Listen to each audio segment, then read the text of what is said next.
All right, dudes, as preface, it's a one guest town on this episode 41 of the Spicer Speaking podcast. It's a good thing that we got a great guest. I think she and I met back in 2018. We'll need to clarify and specify exactly where, although I think I kind of remember at that Remember time. exactly where. She's got a So better let's memory. see if you remember. I think I'm gonna throw it out there. Let me finish my Okay. introduction. This is like taking a lot of crafting and time. She is the founder of the growing, budding, burgeoning Latina Golfers Association, which has received not just national coverage, but national partnerships. I had opportunity to write about her and interview her shortly after we met about 3.5 years ago. My pleasure to revisit with Azucena Maldonado, again, of the Latina Golfers Association, which she founded back in 2008. With that lengthy intro, remind me specifically where we met. Oh man, I want to see right. if you remember, dude. I think I'm not going to give it to you. I want you to tell me. I think it was Loreto, Mexico. Right. Was that right? Loreto? Where? Loreto, Mexico? Oh. No, it wasn't. It was Mexico, and you're very close. But you and I did not have the good fortune to be in Loreto together, which is one of my favorite places. That Untitled Bay Golf Course.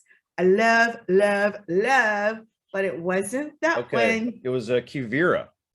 Yes. Nice.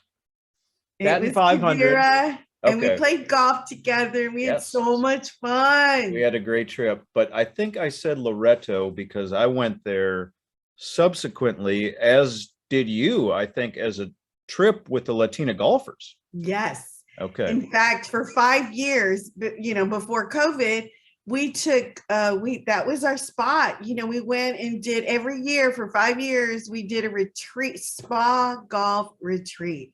I mean, tell me, you went in a spa, right? I mean, they're not paying me to do this, but my God, that's the best freaking spa I have ever been in anywhere in the world. It's just the most, and it overlooks the golf course, a Reese Jones golf course. Yes. Gorgeous, and the Sea of Cortez. So, and then unlimited golf is our package. Is unlimited golf, which you don't even have to drive. You just walk a few yards and you're on the golf course. Okay, so like that was our trip for 5 years because I went to one of those familiarization trips. Fell in love with the place. And then we went ever since. So we may get back there. A couple of sides, if I may, before we kind of reorient listeners to a few of the things I want to ask you. But Reese Jones, a previous guest on the Spicer Speaking podcast. Ooh, and fancy. Last week, or I guess the previous episode's guest, that was 2 weeks ago, the great Tony Deere, a fellow golf scribe, and he and I were on the trip in Loreto together. My impressions, a little different. Love the golf course, obviously the setting of the Sea of Cortez. But we all got food poisoning. I remember. Yeah. I don't know how I knew that. I don't know how I knew that, but I knew you got food poisoning. That was awful. It's a media trip that lives in infamy. So I appreciate you balancing. I got food poisoning there one time too. You did too?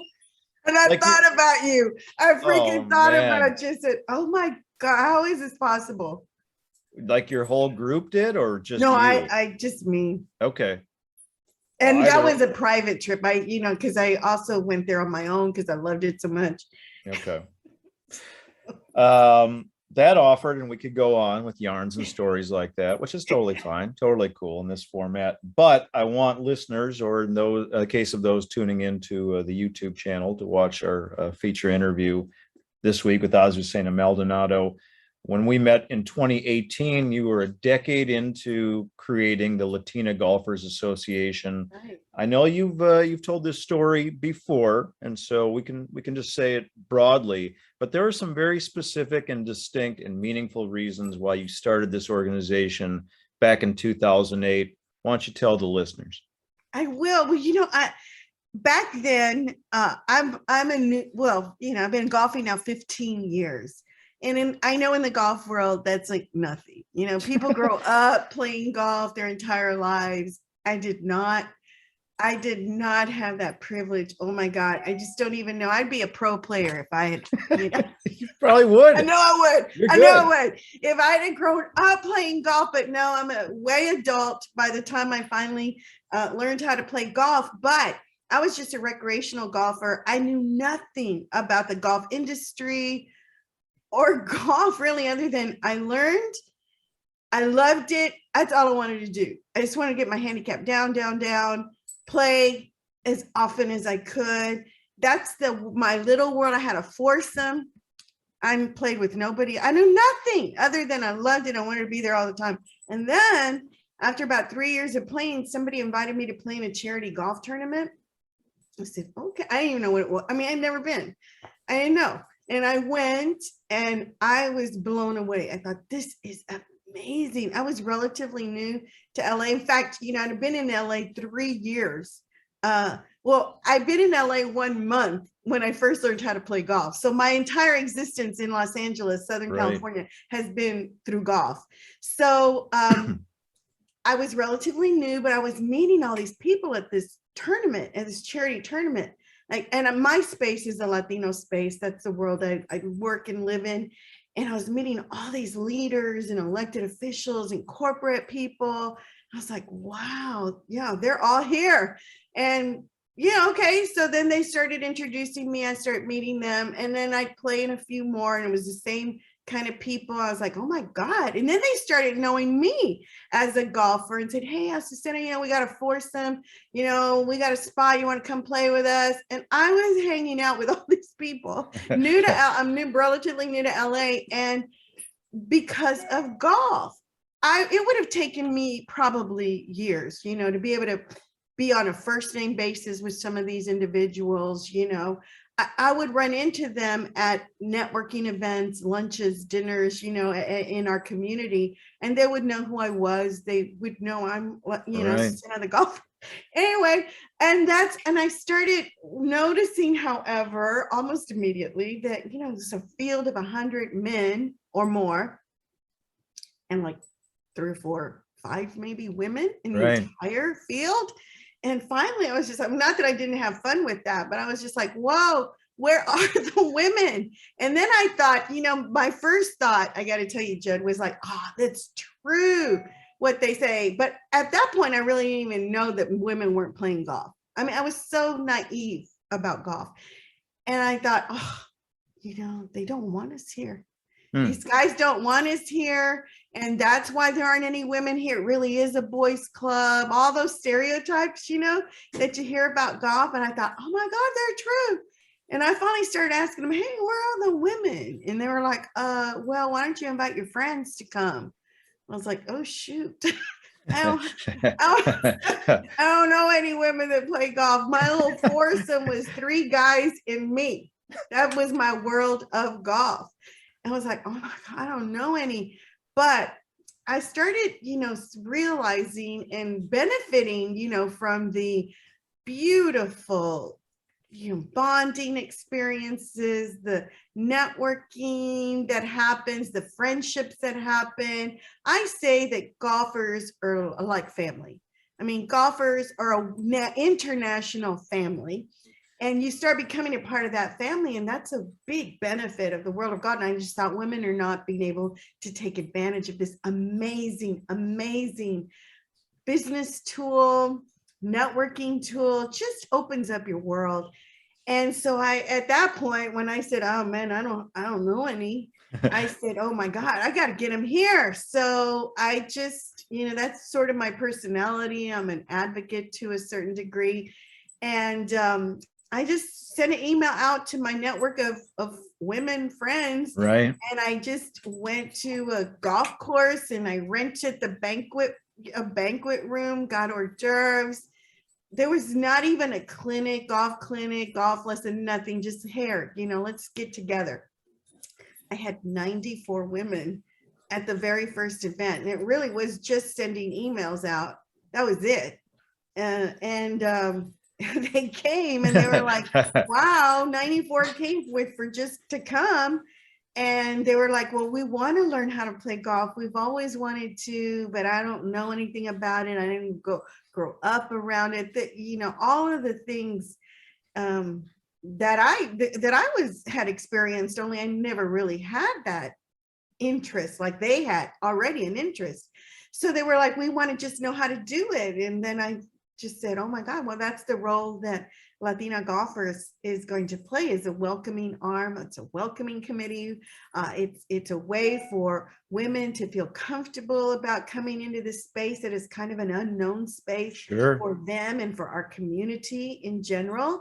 And that's the role we played. You know, after that, it was just golf clinics. Then I said, yeah, that's not going to cut it.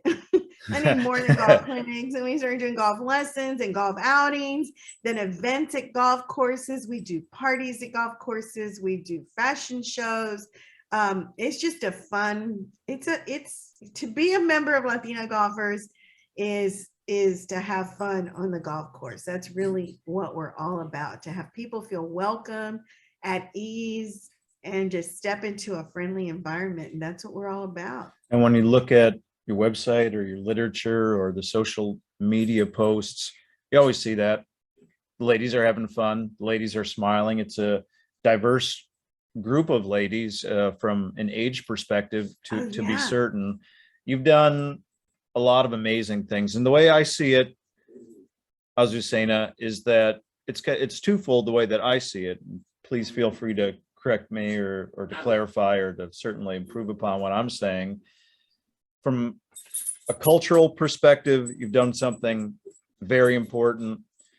And then as you witnessed it from, you use the word networking or a business perspective, you observed how, golf oftentimes, whether it be a charity tournament, a way to do business, a way to meet new people, a way to date, all those different avenues, all those different fairways of life, which golf can lead you down. You've made a lot of personal connections for people, whether it be in their own work world or whether it be in their individual world. I want to start with the cultural aspect first. I mean, I'm a believer that what we see on television, whether it be the PGA Tour or the LPGA Tour, it does have a trickle down effect to what we often see on our local courses, whether it be SoCal or otherwise.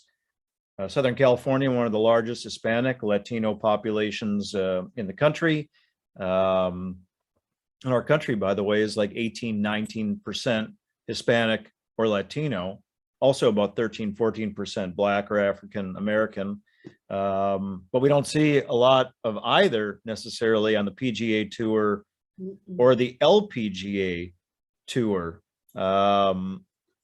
There's some representation with both races and with those ethnicities, but not a lot. And to me, it's what we see, that it trickles down, but in reality, from a grassroots level, it actually trickles up. You need to build it from the way up. And you've taken it upon yourself. When we talked back in 2018, you had like around 1,500 members. Now you've grown Latina Golfers into about 3,500 members. You told me recently, about 2,500 of which are in LA County. Yes. And you've broken down barriers, man. You've done an amazing job of bringing a culture into the game of golf. And people need to put the onus on themselves to take that responsibility. Someone needs to be a leader. Do you feel like you've done that culturally? Like you saw that void of Latino women in golf, whether it be professionally or amateur or just your daily Muni course, and you've opened up those gates a bit? Yeah, I'm not sure that I knew that was going to happen starting off. I just knew it had to be done. I felt this need to do it. So I did it. It was a game that I learned to love. I loved it. And I wanted us to be in that space. But I don't think I had a clue that it would be what it is today. And it's just blossomed, organically, exponentially, so yes, to all those things. Yes, we've done that. I'm so proud. I really am proud.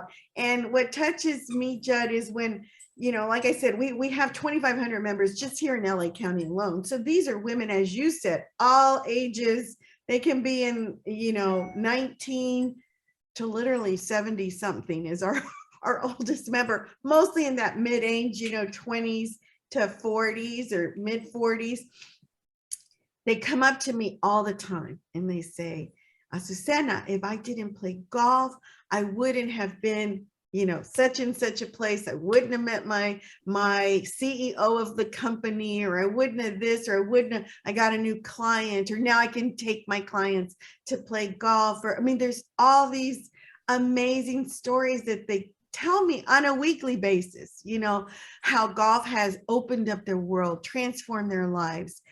And it's what keeps me going, really. And then on all levels, for fun, some are just loving it and playing golf with their families. Maybe their partners played golf, fathers played golf, but they didn't. That's a smaller percentage, but still. Sure. And now they're getting their kids to play, so they're playing as a family. So you have that aspect of it. And what has been neat is that you said there is a pipeline that has to be built. It doesn't just happen. We don't have the Lisette Salises. She is our one and only U.S. Latina on the LPGA Tour. That doesn't just happen. So I'm so proud to say, I'm not sure we have played a direct role, but we support our girls, that we see her in high school or, in college playing on their right. golf teams. We love to be a support system to them, to let them know we cheer them on. We, let's do it. And, so now I'm so proud to say there is that little pipeline. Maybe it's not as many as we'd love, but they are there.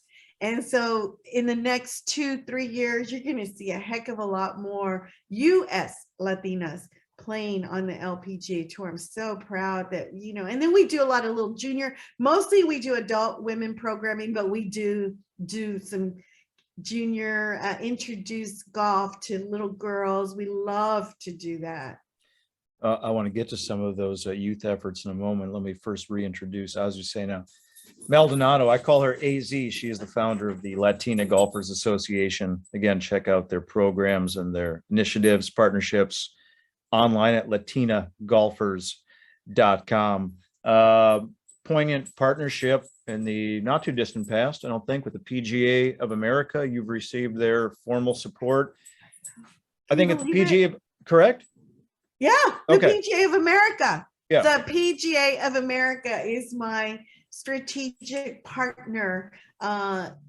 Yeah, and we're we've worked with them a little bit throughout the years, but this past year they said, we're in with you. So we got a sponsorship from them for, so probably another 6-7 more months. So like 2021, 2022, and hopefully that's going to continue.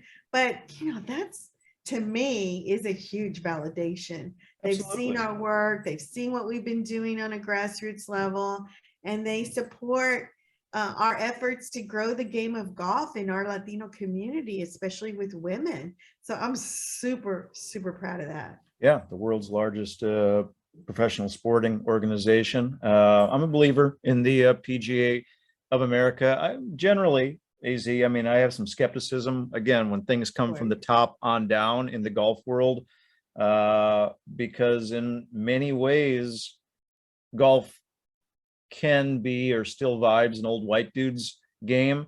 PGA of America does have some impressive diversification. We've seen absolutely, and people that are on their board. Obviously, Susie Whaley was the past president. Very, very impressive woman, and she did a fine job.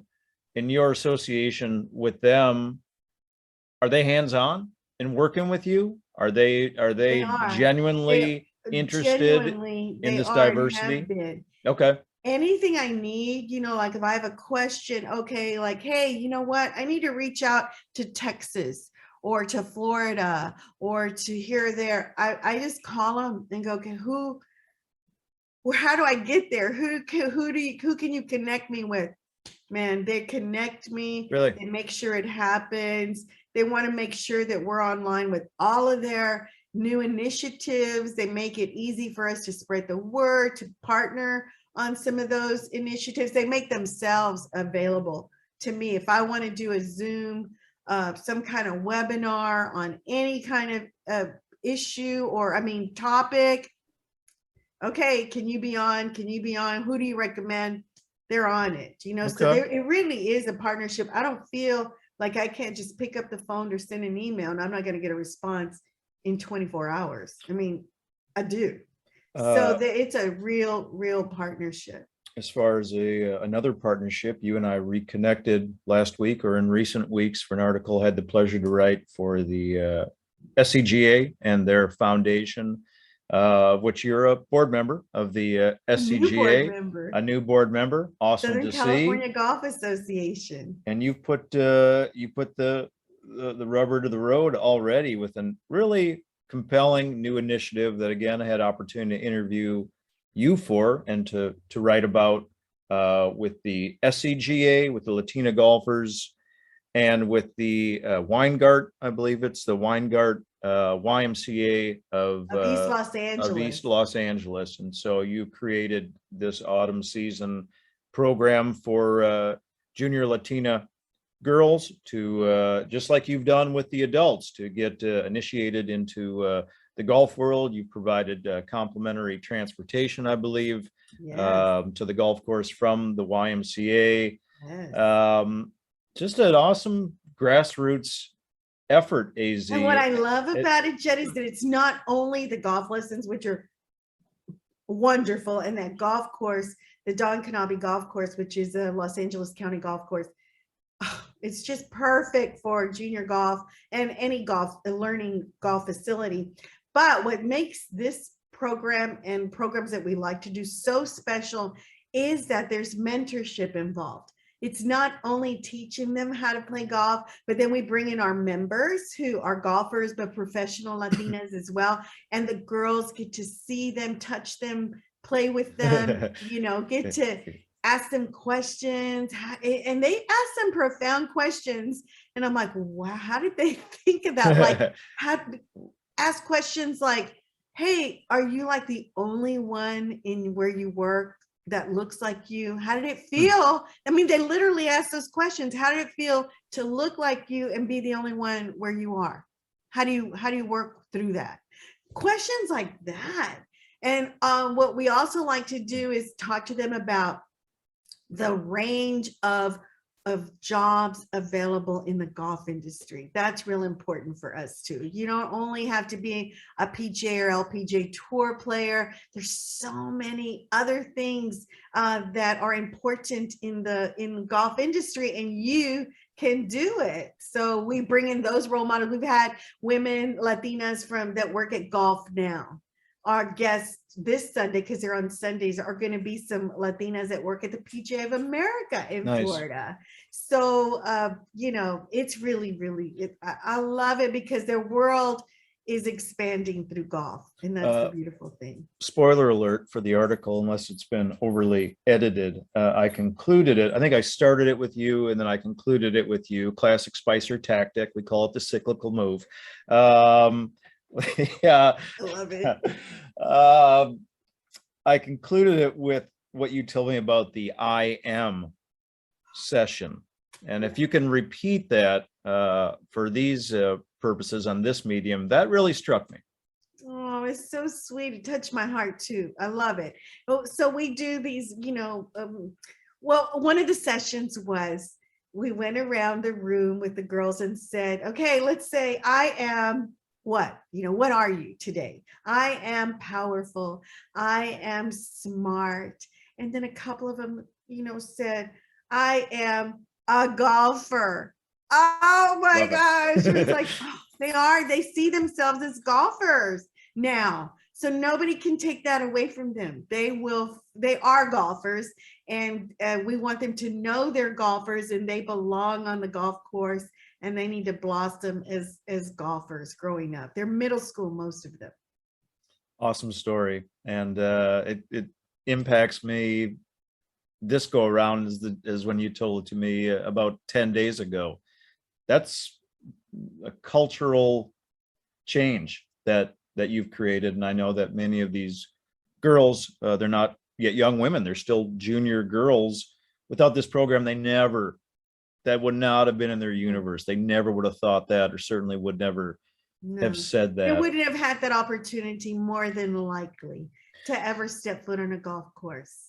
AZ, let's wrap it up with this. We're in the holiday season. Hope you had an awesome Thanksgiving. Hanukkah, although I ruined my menorah from a couple years ago. Too much wax, very waxy menorah, but we are still lighting candles.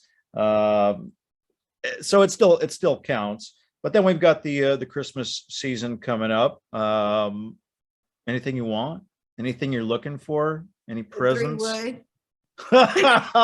You need a new 3-wood for Christmas? Yeah. Why? Do you not have a 3-wood currently, or you?